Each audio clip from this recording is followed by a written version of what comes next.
지금까지 수많은 공을 막아왔었고 세계적인 공격수들 또한 수도 없이 상대해봤지만 이렇게 기묘한 슈팅은 난생 처음 봤다. 공이 눈앞에서 튀어올라 꺾여 들어가는 기술적인 테크닉은 커리어 처음이다. 손흥민의 왜 월드클래스인 줄 알겠다. 그를 막지 못해 맨유는 승리를 놓쳤다. 현재 손흥민의 마법 같은 골이 엄청난 화제가 되고 있습니다. 지난 28일 자신들의 홈에서 맨체스터 유나이티드를 맞이한 토트넘은 손흥민과 케인의 활약상에 힘입어 두 골 차로 뒤지던 경기를 따라잡아 2대2 무승부를 만들어냈는데요. 특히 마지막 맨유의 승리를 좌절시킨 손흥민의 골은 현재 리그 최고의 선방 능력을 가지고 있는 데헤아를 완전히 농락시키며 이 마법 같은 슈팅을 본 데헤아 본인조차 혀를 내두를 정도였는데요. 손흥민이 전 세계 최고의 피니셔인 이유. 지금부터 풋볼 랭킹과 함께 알아보시죠. 이 골장면은 겉보기에는 간단해 보일지 몰라도 실제로는 아주 기술적이다. 케인의 패스는 날카로웠지만 이미 데헤아는 슈팅 각도를 완전히 차단하고 있었다. 그리고 손흥민의 진가는 여기서 나타난다. 손흥민은 데헤아가 예상하고 있는 경로로 슈팅을 하는 척하면서 그대로 공을 깎아차 튀어오르게 하며 반대쪽 골망을 흔들었다. 손흥민의 순간 판단력과 기술적인 테크닉에 농락당한 데헤아는 그저 바라볼 수밖에 없었다. 저번 맨체스터 유나이티드전 전반에만 두 골을 내리먹히며 사실상 패배가 짙어졌던 토트넘은 케인과 손흥민의 활약상 속에 기사회생하며 맨유를 상대로 두 골 차 리드를 따라붙는 저력을 보여줬는데요. 최근 토트넘은 감독 교체만 2번을 겪으며 근 몇 년간 가장 혼란스러운 시기를 보내고 있었고 무리뉴와 누누 산투스부터 이어진 팀 성적 하락에 다음 시즌 챔피언스리그마저 못 나갈 위기에 처하자 마침내 토트넘 팬들의 인내심은 폭발하고야 말았습니다. 이번 맨유와의 일전에서 토트넘 현지 팬들은 레비아웃이라는 현수막을 내걸었고 선수들을 향한 응원가를 부르는 것조차 거부하며 보이콧을 펼쳤는데요. 그야말로 도서관 같이 조용한 침묵 속에서 경기가 진행되었고 전반전 시작하자마자 7분 만에 터진 맨체스터 유나이티드의 선제골에 토트넘 팬들은 다시 한번 구단과 선수들에게 실망하며 굳은 표정으로 경기장을 지켜보고만 있었습니다. 그리고 전반전 끝나기 직전 래쉬포드에게 추가골을 허용하며 토트넘 팬들은 자신들의 홈구장에서 저번 뉴캐슬전과 같은 대참사를 한번 더 경험하게 될 상황에 처했고 전반전이 끝나자마자 차를 타고 집으로 돌아가는 팬들마저 있을 정도였는데요.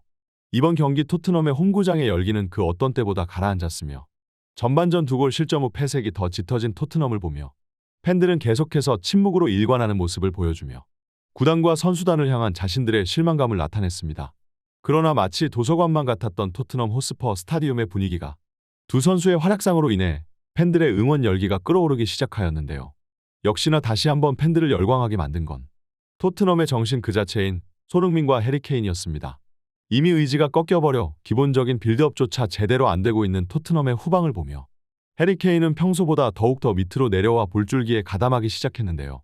거의 수비형 미드필더와 다름없는 해리 케인의 포지셔닝으로 인해 중원에서 볼이 돌기 시작하였고 토트넘의 리듬도 살아나기 시작했습니다.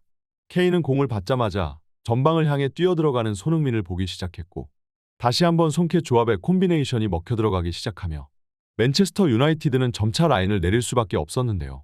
결국 56분 토트넘의 흐름 속에 페드로 포로가 환상적인 아웃프런트 골을 꽂아 넣었고 이 골로 인해 토트넘은 더욱 기세를 올려 맨유를 압박하기 시작했습니다. 사정없이 몰아치는 토트넘의 공세에 침묵으로 일관하던 토트넘 팬들도 이제는 자리에서 벌떡 일어나 토트넘 선수들의 이름을 연호하기 시작하였는데요. 손흥민과 케인이 팬들의 마음에 불을 질렀고 팬들의 기대에 보답하듯 손캐 조합이 다시 한번 이를 내고야 말았습니다. 78분 측면에서 공을 잡은 해리 케인은 반대쪽에서 질주하는 손흥민을 바라보면 얼리크로스를 올렸는데요. 날카롭게 휘어져 들어간 이 공은 그대로 손흥민의 발 앞에 연결되었고 손흥민은 기술적인 슈팅으로 공을 돌려놓으며 데헤아를 완전히 속이고 동점골을 기록했습니다.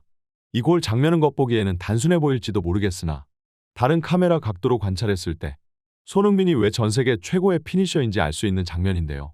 패스를 전달받은 손흥민의 위치와 데헤아의 거리는 아주 가까웠고 이 위치에서 양팔을 길게 뻗으며 슈팅 각도를 좁히고 나온 데헤아를 뚫어내기는 다른 공격수들이라도 여간 쉬운 일이 아닌데요. 그러나 손흥민은 기술적인 테크닉으로 공의 밑바닥을 깎아차며 그대로 공을 튀어오르게 해 데헤아의 선방 범위를 넘겼고 공은 그대로 반대쪽 구석으로 빨려 들어가며 토트넘은 맨유를 상대로 2골 차로 뒤지고 있던 경기를 따라잡고 말았습니다. 손흥민은 세레머니조차 거부하며 재빠르게 공을 가지러 달려갔으며 이 장면에서 토트넘 팬들은 손흥민의 위닝 멘탈리티를 느낄 수 있었는데요.